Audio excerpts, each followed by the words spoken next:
Bonjour à tous, on se retrouve aujourd'hui pour une nouvelle vidéo. Dans cette vidéo, on va parler achat manga. Donc dans cet achat manga, il y aura plusieurs types d'achats.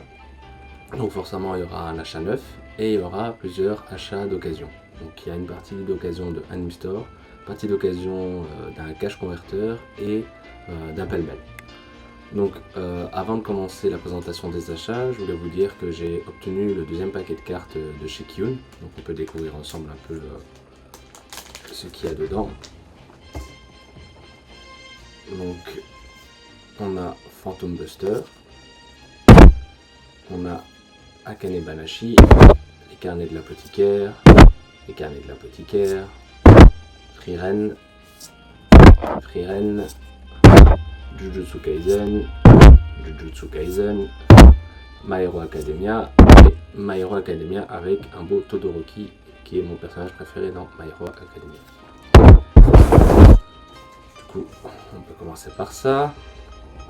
Après, j'ai également reçu la plaque métallique d'Atelier des Sorciers pour les 25 ans de Pika. Que je trouve plutôt belle, intéressante. J'avais pas eu celle de Fairy Tail, j'avais été un peu déçu parce que c'est une de mes licences préférées, mais j'ai su obtenir celle-là, donc tant mieux. Du coup, on va commencer la présentation des achats. Donc tout d'abord, je vais commencer avec l'occasion. Donc au pêle-mêle, hier j'ai trouvé, du coup aujourd'hui nous sommes le 13 avril, hier j'ai trouvé du coup le tome 6 de The Ichinos Family. Donc c'est le tome 6 qui clôture la série. Malheureusement pour moi c'est qu'il me manque le tome 5, donc je peux pas continuer ma lecture sur cette série, car je voulais la trouver intégralement d'occasion, car c'est une série que j'aime bien, mais sans plus. Donc voilà, comme on avait dit du bien, j'ai voulu la commencer, ayant eu 4 tomes d'occasion, je me suis dit je vais quand même la terminer parce qu'il ne reste plus que 2 tomes à trouver. J'ai vraiment trouvé du coup ce tome 6, donc il n'y a plus que le 5 à trouver. Si maintenant je vois que ça tire en longueur, peut-être que je l'achèterai neuf quand même, mais voilà. Donc premier livre. Du coup, après on part sur Anime Store, donc là c'est un petit craquage sans être un craquage. Quand je veux appeler ça craquage, c'est parce que j'ai trouvé que 3 tomes chez Anime Store.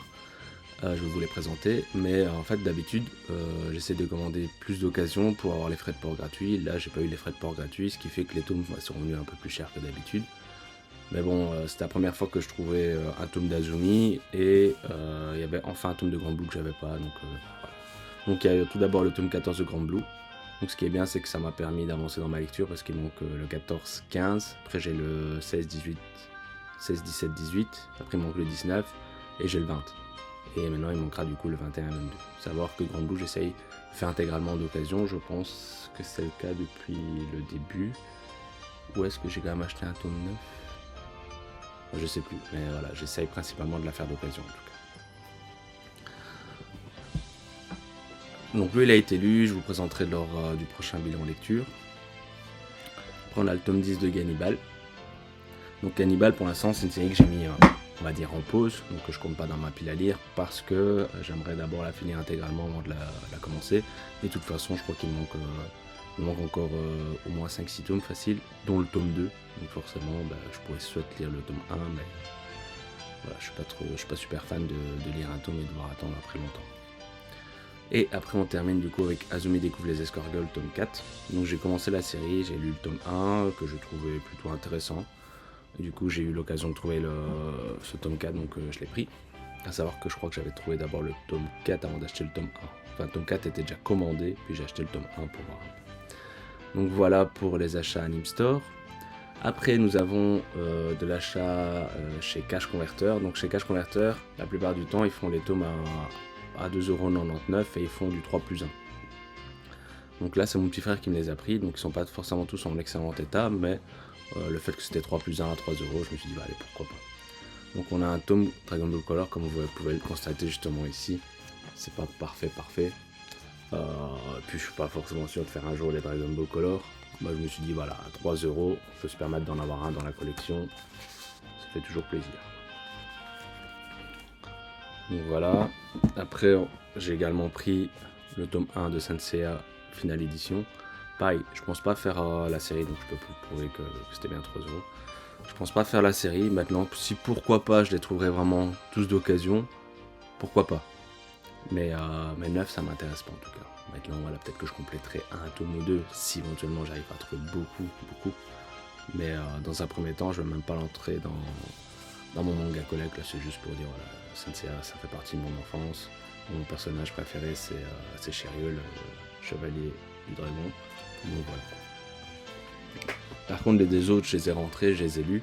C'est Fairy Tail Zero, donc de Hiro Mashima, qui retrace l'enfance de Nevis, qui est du coup la fondatrice de la guilde. Donc ça pourrait se lire à part, même si vous n'avez pas lu Fairy Tail, hein. Mais au cas où, ça reste intéressant. Et après, on termine du coup avec Medalist tome 1, donc de chez Nobinobi de Tsuru Maikada. Donc c'est un manga de sport. Le sport, c'est le patinage artistique. Et là, on a un ancien patineur qui deviendra du coup coach de la petite fille, là, globalement. Ça, je vous expliquerai plus lors du bilan en lecture. Donc Medalist, c'est une série que je voulais commencer, mais j'arrive pas à trouver un lot intéressant sur Vinted. Donc là, j'ai eu l'occasion de trouver le premier tome à 3€. Je me suis dit, dans le pied des cas, je pense que tu peux le revendre facilement quand même 3€, puis même 2,50€, t'as pas perdu grand chose. Donc voilà pourquoi je me suis autorisé à prendre le tome 1, juste pour voir justement si j'allais apprécier. C'était sympa. Je pense que je continuerai. Je vais pas me presser, mais je pense que je continuerai. Du coup, maintenant, on va rentrer dans les achats neufs que j'ai fait vendredi, donc le 11 avril, chez mon libraire BD Bill. Du coup, il y a encore des manquants que j'ai pas voulu prendre la semaine passée parce qu'il n'y avait pas assez de tomes. Et là, du coup, ils ont été vendus entre temps. Savoir que mon libraire, il n'a pas non plus un grand cancan de magasin. Donc, généralement, il prend de tout, mais il prend de petites quantités. Donc voilà, donc par exemple, il me manque Akane Banashi, il me manque toujours les Bibloos parce que, comme je vous avais annoncé, il n'avait pas été livré. Donc là, il attend de faire une grosse commande de Mayan. Donc voilà. Du coup, on va commencer du coup avec un tome de chez Panini, la suite de Abura, donc Abura tome 2, au scénario Number 8 et au dessin Sakuzo Baku. Donc ça, c'est sur le Shisengumi. Donc le tome 1 j'avais pas trop apprécié, hein, je vais pas vous mentir. Je me dis quand même que c'est une série en 3 tomes, donc je vais quand même essayer de la terminer. Et si ça reste dans la lignée du tome 1, je la revendrai, quoi, tout simplement. Après, nous avons Tatari tome 2 de Watari, de chez Glénat. Donc là, par contre, j'avais bien aimé le tome 1, donc curieux de voir le tome 2. Et on va se lire ça tranquillement, hein, à mon avis début mai, parce que je sais pas si vous avez vu ma dernière vidéo bilan lecture. Ce mois-ci, je me concentre sur ma pile à lire. Il me reste actuellement 25 tomes à lire. Si forcément j'ai fini mes 25 tomes, je continuerai avec mes nouveaux achats, mais du coup tout cela ne seront pas lus avant d'avoir terminé mes 25 tomes restants. Après, nous avons le tome 2 de Brave Belle de chez Doki Doki, au scénario Mib et au dessin Okane. Pareil, j'avais vraiment bien apprécié le tome 1, donc en espérant que le tome 2 reste dans la lignée, à savoir que ce sera une série finie en 6 volumes. Donc voilà. Par contre, la jaquette, moyen fan, la couleur jaune comme ça, voilà. Autant le dire. Après, nous avons un tome de chez Mangetsu avec le tome 13 de Rankamono Hashi, Deranged Detective. Donc de Akira Amano. Donc on avance dans la série. Moi j'aime vraiment bien. Là, je trouve que la série a pris un petit tournant. Et du coup, j'ai hâte de découvrir la suite, tout simplement.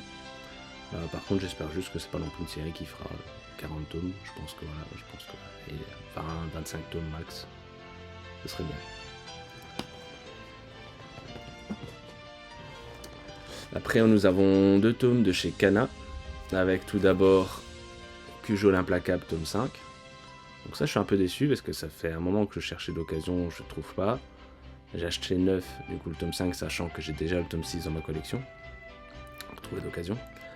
Et hier, en allant faire les magasins, il y avait le tome 5. Donc j'étais un peu déçu de me dire que j'ai acheté justement la veille Voilà, donc à savoir qu'ils sont à 7,79€, que j'aurais pu du coup l'avoir, je pense, à 4€. Enfin, soit, c'est pas grand chose, mais c'est un peu frustrant quand même. Donc on va découvrir la suite. Hein. Et je voulais avoir votre avis sur l'auteur de Cujo, donc je reprends le livre, parce que je ne l'ai pas nommé, sur Shohei Manabe. On va parler du coup de Ushijima, l'usurier de l'ombre, je pense, si je dis pas de bêtises. Est-ce que vous conseillez cette série, pour ceux qui l'ont lu ou quoi, parce que bon, il y a quand même 46 tomes. Donc moi je pense que c'est peut-être une série qui pourrait me plaire, mais le nombre m'effraie un peu, même si j'ai d'autres séries longues, mais justement, ayant beaucoup de séries longues, à un moment donné, il faut faire quand même certains choix. Quand on n'est pas sûr à 100%, c'est difficile, quoi. Parce que j'ai encore Space Brother à finir, j'ai encore Toriko à finir, et mine de rien, quand je dis à finir, il m'en manque une dizaine de tomes dans chaque, donc ça reste pas mal d'argent, parce que c'est difficile de trouver d'occasion cela. Donc voilà. Du coup, le deuxième tome de chez Kana, c'est Undead Unluck, tome 21. Donc on a notre héros principal, je suppose, sur la cover. Donc, est-ce que ça annonce un retour? Hâte de le lire pour découvrir ça. Donc ça, c'est de Yoshifumi Tozuka. Et du coup, la fin a été annoncée, je sais plus si c'est... Je crois que c'est 27 tomes. Je crois que c'est 27 tomes. Vous pouvez me corriger dans les commentaires au cas. Du coup, après on passe chez Kiun avec le tome 1 de Phantom Buster. Donc, série que je ne pensais pas forcément faire. Je vous avoue que je suis un pigeon. Je l'ai pris pourquoi? Parce que on a un paquet de cartes qu'on pourrait pas avoir autrement, à moins de voler en quelque sorte. Après j'aurais peut-être pu attendre d'essayer de trouver d'occasion, est-ce qu'il y aurait encore eu les cartes, etc. Je suis pas sûr, parce que je suppose que les gens qui vont l'acheter c'est justement pour avoir les cartes et qu'après ils vont revendre si ça leur plaît pas. Donc ça a l'air d'être un shonen plutôt classique, un peu à la Ghostbuster. Donc ça c'est de Neo Shoko. Et on verra bien, hein. Donc je vais me le lire, je vais sans doute prendre les 2 premiers tomes parce que je pense qu'il faut c'est 2 ou 3 tomes pour avoir toutes les cartes là. Donc ça je verrai bien. Maintenant c'est sûr que si j'apprécie pas, ça me fera chier, on va pas se mentir. Mais voilà. En plus c'est qu'une seule carte dedans. C'est un peu cher. Juste pour une carte. Ah voilà. On verra bien. Surprise. Après, du coup, nous avons le tome 2 de Sanda de Paru Itagaki, donc la fille de l'auteur de Baki. Et du coup, ça, c'est l'autrice de Beastar. Donc, moi, j'avais vraiment bien aimé le tome 1. Certes, les dessins sont pas foufou, on va pas se mentir. Mais moi, j'aime bien le Père Noël, tout simplement. Donc ça me parle un peu plus. Donc voilà, hâte de découvrir ce tome 2. Donc, je vais essayer de vous montrer des dessins pour pas trop vous spoil quand même. Je sais pas c'est qui le personnage, mais vraiment vous voyez un petit peu le visage, etc. Donc, moi ça me parle pas trop ce genre de dessin, mais voilà, je vais le dire surtout pour l'histoire, pas pour les dessins. Du coup on continue avec Kurokawa. Donc là on aura 3 tomes chez Kurokawa. Premier tome c'est One Punch Man tome 31. Donc est-ce qu'on aura enfin le retour de Saitama? Personnellement, je sais pas, je suis pas du tout à jour avec les scans, donc moi je lis mon tome quand je l'achète, tout simplement. Donc voilà, donc hâte de le lire et d'avoir la fin du combat, je suppose, avec Garo, ou est-ce que le combat est toujours en cours? Voilà, je sais pas trop, à voir. Cover plutôt sympa quand même, avec King. Donc il y avait un tome collector, mais moi pour l'instant je suis plus trop tome collector. Enfin je vais cibler mes séries style Blue Lock, là je pense les continuer. J'ai d'ailleurs précommandé le tome 27 avec son puzzle, surtout que j'adore les puzzles. Mais sinon vous verrez quasi plus de tome collector à mon avis. Il faut vraiment, enfin si, il y aura My Hero Academia, mais vraiment je cible vraiment quelques séries que j'apprécie à fond la caisse, quoi. Donc voilà. J'aime bien One Punch Man, mais franchement le collector je trouvais qu'il valait pas la peine du tout. Après nous avons le tome 7 de Ansel Sakamichi de Wataru Watanabe. Vraiment hâte de lire ce livre. Faut savoir que c'est une série vraiment qui est vachement bien. C'est juste dommage que, et je peux comprendre, que comme il y a beaucoup de tomes, Kurokawa l'a mis d'une manière où du coup il n'y a pas de jaquette, etc. Malgré qu'on paye quand même 7,30€. Donc on aurait quand même pu avoir une jaquette, un peu comme avec les potes. Donc sur le premier tirage avec jaquette et limite les suivants sans jaquette. Mais bon voilà, on n'est pas à la place des maisons d'édition, donc c'est déjà sympa qu'ils nous la sortent tout simplement, en espérant qu'ils vont aller jusqu'au bout. Dernier tome de chez Kurokawa, c'est le tome 10 de Soul Eater. Donc on avance dans la Perfect Edition. Donc moi Soul Eater j'apprécie entre les deux, donc ça c'est vraiment une série d'enfance. À mon enfance j'aimais vraiment bien, j'avais même acheté des posters de Black Star, etc. dans les petites conventions et tout. Mais là à force de le relire je suis quand même moyen fan, mais je sais que ça reste une très bonne série, c'est peut-être juste moi qui n'est pas dans le mood actuellement. Donc c'est pour ça que je suis quand même content de l'avoir. Puis je trouve quand même que les tomes sont beaux. Donc voilà, et j'ai bien aimé la dernière série de l'autrice qui est Fire Force. Donc c'est aussi pour la soutenir.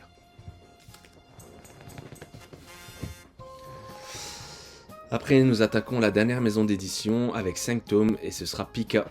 Donc avec tout d'abord le tome 26 de Blue Lock avec Lorenzo. Donc avec le maillot des Uber qui représente pour moi la Juventus. Donc voilà. Donc jaquette plutôt sympa. Moi je connais l'histoire hein, parce que je suis à jour, mais je relis mes tomes quand même. Donc Blue Lock c'est vraiment bien. Donc, pour ceux qui connaissent pas, n'hésitez pas. Franchement une fois que vous avez commencé,